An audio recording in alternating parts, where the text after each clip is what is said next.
북한에서 13살 소년이 이불 속에 숨긴 낡은 라디오로 남쪽 방송을 듣기 시작했습니다. 가족 전체가 수용소로 끌려갈 수 있는 위험한 행동이었지만 그 방송은 그의 인생을 완전히 바꿔놓았습니다. 대학생이 된 후 그는 교실에서 믿을 수 없는 질문을 던졌고 결국 공개 처형이 확정됐습니다. 과연 그는 어떻게 이 절체절명의 위기에서 벗어났을까요? 여러분의 구독과 좋아요 하나하나가 숨겨진 북한의 진실을 세상에 알리는 힘이 됩니다. 자, 그럼 시작합니다. 황해도 외곽의 허름한 집에서 제가 태어나 자랐습니다. 흙벽에 초가지붕을 인 단칸 방짜리 집이었지요. 방 안에는 땔감용 나무 냄새와 곰팡이 냄새가 뒤섞여 언제나 퀴퀴했습니다. 햇볕조차 제대로 들지 않는 그곳에서 저희 가족은 분단된 북한의 현실처럼 억압되고 가난한 삶을 이어갔습니다. 여러분도 아시다시피 북한 땅에서는 남쪽 이야기를 한다는 것 자체가 곧 반역으로 몰려 목숨을 거는, 감히 입 밖으로 꺼내기도 두려운 일이었습니다. 동네 아이들끼리 모여 남쪽 노래를 흥얼거리기라도 하는 날에는 어른들의 싸늘한 시선이 곧바로 꽂히곤 했지요. 입 조심해라. 괜히 우리 집안까지 망치지 말라는 으름장을 수시로 들으며 자랐습니다. 이 모든 것이 공포를 내재화하는 생존 방식이었습니다. 제가 13살이던 그해 겨울, 북한의 겨울은 매년 그렇듯 혹독했지만 그 해는 유난히 순찰이 심했습니다. 특별 사상 검열 기간이었던 겁니다. 보이연 순찰 소리가 동네 어귀에 울려 퍼지면 집집마다에 짖는 소리마저 멈추고 숨을 죽이던 시절이었습니다. 모두가 두려움과 배고픔에 찌들어 살았지만 겉으로는 위대한 수령에 대한 충성심만을 드러내야 했지요. 그들의 눈빛은 공포와 체념이 뒤섞여 있었습니다. 그때 제게는 할아버지가 물려주신 헌 라디오 한 대가 있었습니다. 낡고 녹슨 외관만큼이나 상태도 좋지 않아 주파수를 맞추는 것이 마치 비밀 임무처럼 어려운 일이었습니다. 이 라디오는 그 자체로 시한폭탄과 같았습니다. 라디오 주파수 하나 잘못 맞추면 적대 방송 청취라는 제목으로 가족 전체가 반동으로 몰려 정치범 수용소로 끌려갈 수 있다는 걸 어린 저도 어렴풋이나마 알고 있었습니다. 수용소는 곧 죽음이나 다름없었습니다. 하지만 어린 마음에도 뭔가 이 세상 밖의 이야기를, 진실이라고 불리는 무언가를 알고 싶었던 거지요. 그 갈망은 가족의 안위마저 위협하는 두려움보다 더 강렬한 중독성을 가지고 저를 끌어당겼습니다. 그날 밤도 매서운 겨울바람 소리에 섞여 아무도 모르게 행동했습니다. 방 안의 흙벽은 차갑게 식어 있었고 유일한 빛은 창문 틈으로 들어오는 희미한 달빛뿐이었습니다. 저는 이불 속에 라디오를 숨기고 누군가 들을세라 귀를 바짝 갖다 댔습니다. 작은 움직임 하나, 작은 소리 하나에도 온 신경이 곤두섰습니다. 손가락으로 낡은 다이얼을 돌렸습니다. 희미한 불빛조차 허용되지 않는 어둠 속에서 라디오의 다이얼을 돌리는 손길은 땀으로 축축했습니다. 처음에는 지지직하는 정체 모를 소음, 마치 전쟁터의 폭격 소리 같은 노이즈만 가득했습니다. 그런데 갑자기 마치 어둠을 찢고 나오는 듯 맑고 생기 넘치는 여자 목소리가 흘러나왔어요. 여기는 대한민국 서울에서 보내드리는 자유의 소리입니다. 남조선 방송이었습니다. 온몸의 전율이 일었습니다. 제 심장은 너무 빠르게 뛰어 혹시 이 소리가 입을 밖으로 새어나갈까 두려워 입술을 깨물고 호흡을 멈췄습니다. 더욱 충격적인 내용은 그 다음이었습니다. 방송에서는 한국에 정착한 탈북민들의 새로운 삶이라는 코너가 이어졌습니다. 한 아저씨의 털털하고 자신감 넘치는 목소리가 제 귓속으로 파고들었습니다. 그 목소리는 굶주림에 지친 북한 주민들의 목소리와는 완전히 달랐습니다. 저는 지금 서울에서 작은 가게를 하고 있습니다. 아침에 일어나서 가게 문 열고 하루 종일 열심히 일해요. 하루 벌어서 그날 저녁에 온 가족이 삼겹살도 사 먹고 남은 돈으로는 중고차도 한 대 샀습니다. 여기서는 일한 만큼 돈을 받고 먹고 싶은 거 마음껏 먹고 살 수 있습니다. 제 머릿속이 하얘졌습니다. 일한 만큼 돈을 받는다니? 먹고 싶은 걸 마음껏 먹는다고?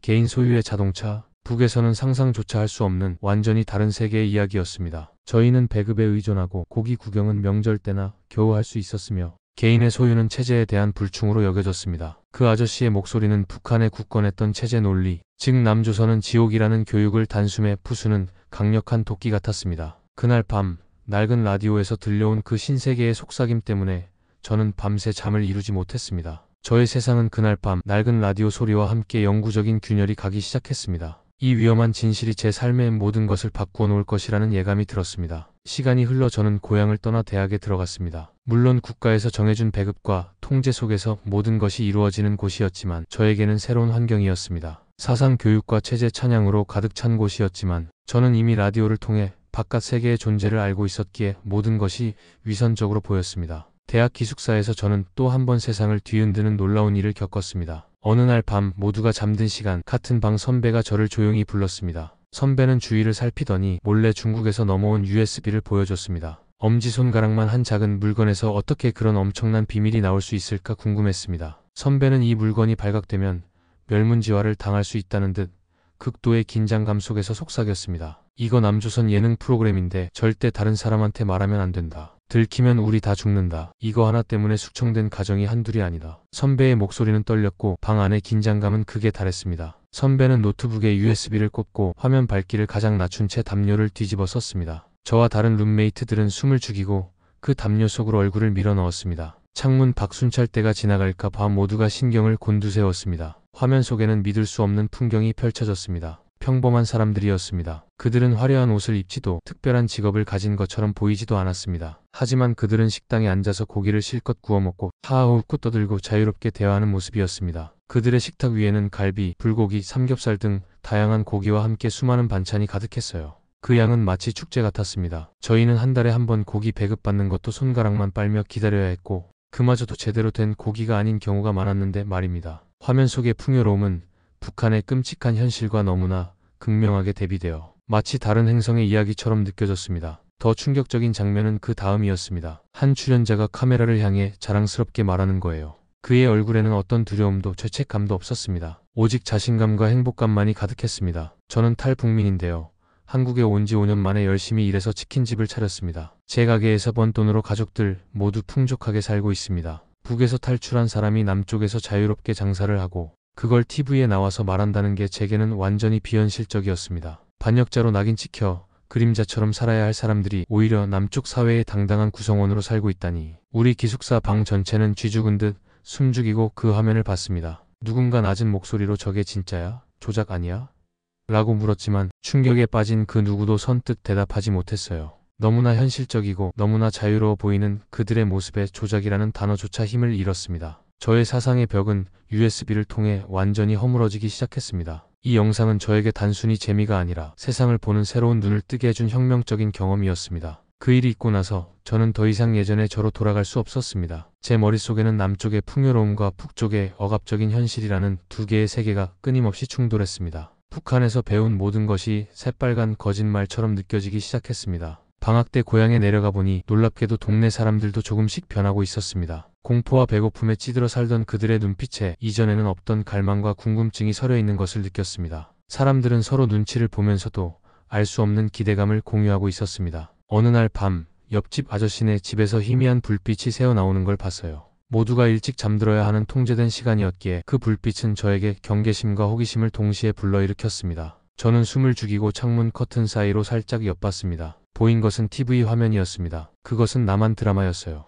집안에 온 가족이 좁은 방에 모여서 숨죽이고 보고 있었습니다. 그들의 시선은 화면에 완전히 고정되어 있었습니다. 드라마 속에서는 평범한 가정집에 냉장고, 컬러 TV, 세탁기가 당연하다는 듯이 놓여 있었습니다. 이 모든 것이 저희에게는 최고급 당 간부들만 누릴 수 있는 사치품이었는데 말입니다. 아이들은 학교 갈 때 국가 배급품이 아닌 알록달록한 새 가방을 메고 가더군요. 주인공 가족이 저녁 식사를 하는데 밥상에 반찬이 대여섯 가지나 놓여 있었어요. 고기와 생선, 형형색색의 나물들이 가득했습니다. 그 장면을 보던 옆집 아주머니가 낡은 손으로 입을 틀어막고 흐느끼는 것을 제 눈으로 똑똑히 보았습니다. 아주머니는 너무나 작게 중얼거리셨습니다. 우리 애들도 저렇게만 살 수 있다면. 그 소리는 바람결에 흩어지는 듯 했지만 제 가슴에는 쿵하고 무겁게 박혔습니다. 드라마 속의 그 평범하고 일상적인 풍경이 북한 주민들에게는 감히 상상조차 할 수 없는 꿈 그 자체였던 것입니다. 저는 그 아주머니의 눈물 속에서 북한 주민들이 짊어진 고통의 무게와 자유에 대한 갈망을 동시에 느꼈습니다. 장마당에서도 변화의 기류가 느껴졌습니다. 예전에는 당의 사상 학습 자료나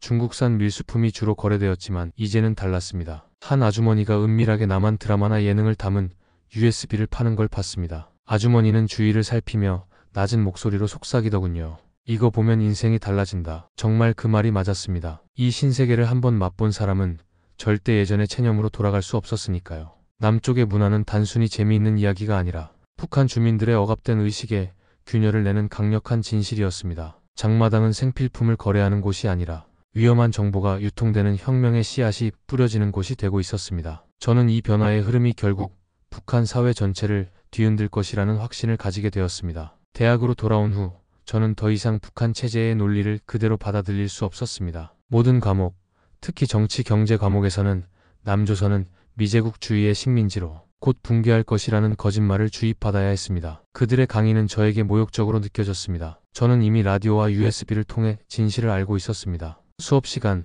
교수님이 남한 경제를 맹렬히 비난하며 교과서적인 내용을 반복할 때 저는 용기를 내어 손을 들었습니다. 제 질문은 사전에 철저히 검열된 질문이 아니었습니다. 진실을 갈망하는 제 영혼의 외침이었습니다. 선생님, 우리가 우월한 경제체제를 가졌다면 왜 우리보다 못한 경제체제를 알아야 우월성을 증명할 수 있는 거 아닙니까? 왜 우리는 나만의 풍요로운 현실을 가르치지 않고 그저 지옥이라고 비난만 합니까? 이미 나만의 풍요로운 모습을 직접 목격한 저로서는 더 이상 거짓 숙제를 쓸 수가 없었습니다. 제 질문이 끝나자마자 교실은 순식간에 얼음장처럼 조용해졌습니다. 숨막히는 침묵이 흘렀고 모든 학생의 시선이 저에게 꽂혔습니다. 그들의 눈에는 경악과 함께 두려움이 서려 있었습니다. 교수님 얼굴은 새빨갛게 변하더니 이내 떨리는 목소리로 저를 다그쳤습니다. 이 학생 지금 무슨 말을 하는 건가? 자네 지금 사상이 불순한 말을 함부로 짓거리고 있네. 그날 이후 제 인생은 완전히 바뀌었습니다. 저는 곧바로 사상 문제가 있는 학생으로 찍혔습니다. 저는 인민의 적 취급을 받기 시작했습니다. 매일같이 불려다니며 자기 비판서를 쓰고 또 쓰고 사상 교육을 받아야 했습니다. 24시간 감시를 당했고 주변 사람들도 저를 피하기 시작했습니다. 모든 자유가 박탈당한 상황에서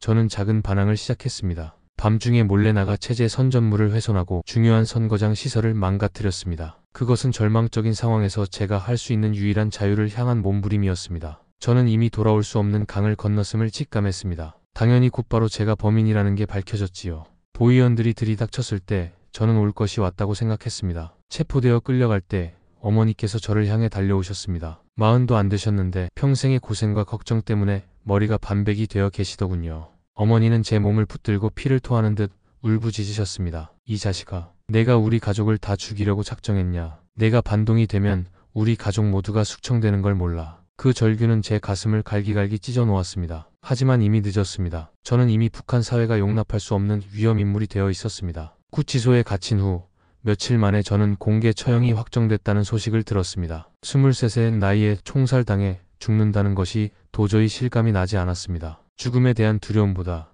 자유를 향한 갈망을 채우지 못한 채 허무하게 끝난다는 사실이 더 고통스러웠습니다. 저는 여기서 비굴하게 죽을 수는 없다고 결심했습니다. 구치소에 갇힌 후 저는 살기 위한 최후의 결단을 내렸습니다. 이대로 죽는 것은 의미가 없었습니다. 살아서 자유를 찾아야 했습니다. 어느 날 저는 벽과 마룻바닥에서 녹슨 못 여러 개를 발견했습니다. 그것들을 손에 쥐고 한참을 고민했지요. 살아야 한다. 이대로 죽을 수는 없다. 생존에 대한 본능이 모든 두려움을 압도했습니다. 결국 저는 그 녹슨 못들을 삼켰습니다. 배가 찢어지는 것 같은 극심한 고통이 밀려왔고 저는 피를 토하면서 그 자리에서 쓰러졌습니다. 고통은 상상을 초월했지만 의식은 오히려 또렷해졌습니다. 저는 기적적으로 병원으로 실려가 장 수술을 받았습니다. 수술 후에도 배에는 실밥이 그대로 있고 상처에서는 피가 계속 배어나왔습니다. 담당 보위원들은 제가 죽지 않고 살아난 것을 보고 잔명이 질기다며 조롱했습니다. 그리고 운명의 날이 왔습니다. 저를 감시하던 특별 경비 기간이 끝나는 날 밤 담당 간수가 술에 취해 정신을 잃었고 실수로 수갑 열쇠를 제 멀지 않은 곳에 놓고 나가 버린 겁니다. 자유를 향한 기적적인 기회가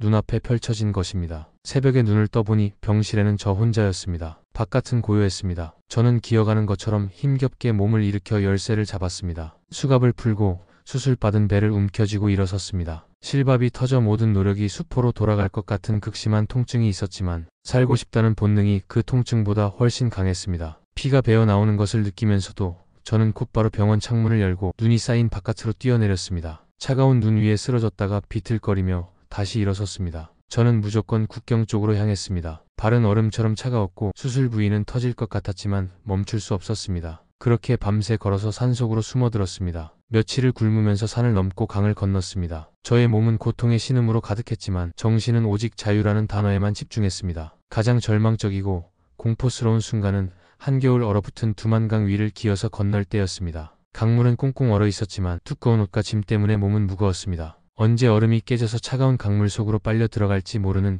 공포가 저를 짓눌렀습니다. 북한 경비대의 순찰 불빛이 강변을 비출 때마다 저는 얼음 위에 납작 엎드려 숨을 멈췄습니다. 저는 최대한 몸을 낮추고 강아지처럼 기어서 강을 건넜습니다. 수술 부위에 실밥이 터질 듯한 고통이 반복되었지만 멈출 수 없었습니다. 여기서 죽으면 그냥 얼음 속에 묻히는구나. 아무도 모르게 흔적도 없이 사라지는구나. 그런 생각이 머리를 스쳤습니다. 우리 어머니 아버지는 제가 어디서 어떻게 죽었는지도 모르실 텐데 그 생각은 저에게 엄청난 슬픔과 함께 생존에 대한 강력한 의지를 불어넣었습니다. 저는 가족에게 제 죽음을 알릴 수 없는 채 사라질 수 없었습니다. 그들의 눈물과 절규를 잊지 않았습니다. 필사적으로 기어서 마침내 중국 땅에 발을 디뎠을 때 저는 이제 살았다 싶었습니다. 저는 그 얼음 강을 건넌 순간 북한이라는 거대한 감옥에서 완전히 벗어났다고 믿었습니다. 하지만 그것은 저의 착각이었습니다. 중국 땅은 자유의 땅이 아니었습니다. 강제 북송의 위험이 언제나 저의 목을 조여오는 또 다른 감옥이었습니다. 말 한마디 통하지 않는 산골 마을에 숨어 살면서 저는 잡혀가지 않기 위해 온갖 힘든 일을 다했습니다. 벌목장에서 나무를 베고 담배 농장에서 허리를 숙여 일했습니다. 손발은 굳은 살로 뒤덮였고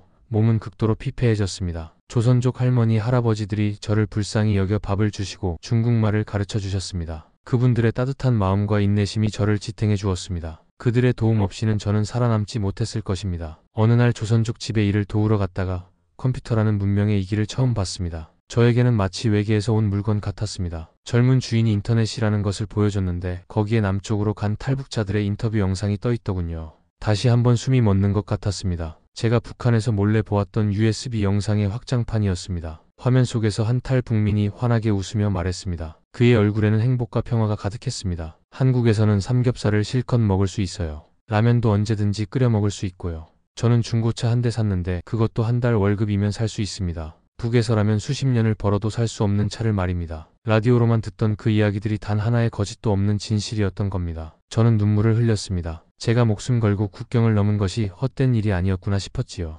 화면에는 탈북민들이 한국에서 식당을 운영하고 회사원으로 일하고 자녀들을 학교에 보내는 평범하고도 행복한 모습들이 나왔습니다. 한 아주머니는 북에서 굶어 죽을 뻔했는데 여기 와서 살이 쪘다며 해맑게 웃었습니다. 그들은 물론 어려움도 있지만 북에서보다 1000배 낫다고 대답하더군요. 그들의 목소리는 저에게 확신을 주었습니다. 중국에서는 언제 잡혀갈지 모르는 불안 속에 살아야 하지만 남쪽으로 가면 진짜 자유롭게 살 수 있다고 했습니다. 저는 결심했습니다. 여기까지 온 김에 끝까지 가보자. 더 이상 북한 독재의 그림자 아래에서 살 수는 없었습니다. 저는 돈을 모으고 남한으로 가는 경로에 대한 정보를 모았습니다. 모든 것이 위험했지만 자유를 향한 목표는 너무나 분명했습니다. 드디어 떠나는 날이 왔습니다. 다시 한번 목숨을 건 여정의 시작이었습니다. 저는 철길을 따라 밤새 걸었고 화물차에 몰래 숨어 타기도 했습니다. 몽골 국경 지역은 지뢰가 묻혀 있다는 얘기를 들어서 나뭇가지로 땅을 찔러가며 한 걸음 한 걸음 조심조심 걸었어요. 한 걸음 한 걸음이 생과 사를 가르는 순간이었지요. 몽골 군인들에게 발각됐을 때는 이제 끝이구나 했습니다. 북송되는 상상에 온몸에 피가 차갑게 식는 것 같았습니다. 하지만 그 군인들은 저를 잡는 대신 한국 대사관으로 보내줬어요. 대사관 직원분들이 저에게 이제 안전합니다 하고 말씀하실 때 저는 억눌렸던 모든 감정을 참지 못하고 진짜로 눈물을 쏟았습니다. 그동안의 고통과 두려움, 외로움이 한꺼번에 터져나왔던 거지요. 저는 비로소 자유인이 된 것입니다. 비행기를 타고 한국으로 가는 내내 저는 마치 꿈을 꾸는 것 같았습니다. 창밖으로 보이는 구름과 하늘이 너무 아름다웠고 저의 26의 나이에 드디어 자유를 찾아가고 있다는 사실에 가슴이 벅차올랐습니다. 2000년대 초 인천공항에 내렸을 때의 그 느낌을 저는 평생 잊을 수가 없습니다. 공항 건물이 얼마나 크고 깨끗하던지 사람들 옷차림이 얼마나 깔끔하던지 모든 것이 신세계였습니다. 서울로 가는 길에 본 차들의 끝없는 행렬, 밤을 밝히는 휘황찬란한 불빛들, 매끈하게 포장된 도로와 하늘을 찌르듯이 솟은 높은 건물들. 저는 혼자 중얼거렸습니다. 라디오에서 듣던 게 다 진짜였구나. 정부에서 하는 조사를 받고 하나원이라는 곳에서 남한 사회 적응 교육을 받았습니다. 처음에는 혹시나 저를 다시 북으로 보내는 것은 아닌가 하는 막연한 두려움도 완전히 떨칠 수 없었습니다. 하지만 곧 저는 자유를 만끽하기 시작했습니다. 저의 첫 아르바이트를 해서 번 돈 4만 몇천 원을 들고 마트에 갔습니다. 쌀 한 포대를 사고 라면과 과자를 한 알음 사서는 그걸 제 돈으로 다 먹을 수 있다는 게 믿기지 않았어요. 은행에서 현금 인출기 사용법을 배우고 편의점에서 컵라면을 끓여 먹고 하나하나가 다 문화 충격이자 자유의 증거였습니다. 시간이 흐르면서 저는 영상 일을 배우기 시작했습니다. 배우가 아니라 제가 직접 이야기를 만들고 찍는 감독이 되고 싶었거든요. 저처럼 탈북해서 한국에 정착한 사람들의 진짜 삶을 담아 북한 사람들에게 보여주고 싶었습니다. 진실을 아는 자의 사명이라고 생각했습니다. 지금 저는 작은 다큐멘터리를 만들고 있습니다. 북에서 굶주리다 온 사람이 한국에서 작은 가게 사장이 된 이야기, 하루 일당으로 삼겹살 사먹는 탈북민의 평범한 일상, 그런 것들을 카메라에 담고 있어요. 화려한 선전이 아니라 진짜 일상을 보여주는 것이야말로 진정한 메시지라고 믿습니다. 제가 만든 영상이 USB에 담겨 북한으로 들어간다고 합니다. 제가 예전에 기숙사에서 몰래 남한 예능을 봤듯이 지금 북한 사람들도 어두운 방에서 이 영상들을 숨죽이고 보고 있을 거예요. 저게 진짜야? 조작 아니야? 하면서도 눈을 떼지 못하고 볼 겁니다. 그리고 한 명, 두 명씩 깨어나겠지요. 우리도 저렇게 살 수 있다고요. 가끔 북에 계실 부모님 생각에 잠 못 이루는 밤이 있습니다. 제가 여기서 이렇게 자유롭게 사는 동안 부모님은 어떻게 지내실까? 혹시 제 때문에 고생하시는 건 아닐까 걱정됩니다. 통일이 되면 꼭 고향에 가서 부모님 산소에 절하고 싶어요. 카메라 앞에서 저는 마지막으로 이렇게 말합니다. 진짜 평화 통일은 북한 주민들이 스스로 깨어나 우리도 같이 살자고 말할 때 옵니다. 외부의 힘이 아니라 주민들의 자유를 향한 갈망이 통일을 이끌 것입니다. 그날을 위해 저는 계속 이 영상을 만들 겁니다. 어두운 방에서 남쪽 드라마를 몰래 보는 북한 사람들, 그들의 눈빛 속에 담긴 간절함을 저는 누구보다 잘 압니다. 언젠가는 우리 모두 한반도에서 자유롭게 만날 수 있기를, 우리 세대의 꼭 통일을 볼 수 있기를 간절히 바랍니다.